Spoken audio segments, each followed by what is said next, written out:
நொடி நானும் சுவாசிக்கவில்லை. கடவுள் பார்த்த பக்தன் போலே கையும் காலும் ஓடவில்லை.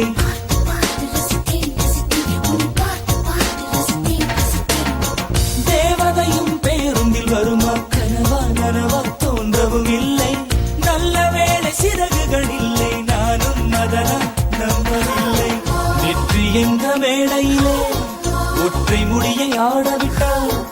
ஒற்றை முடியில் என்னை கட்டி உச்சி வெயிலில் தூக்க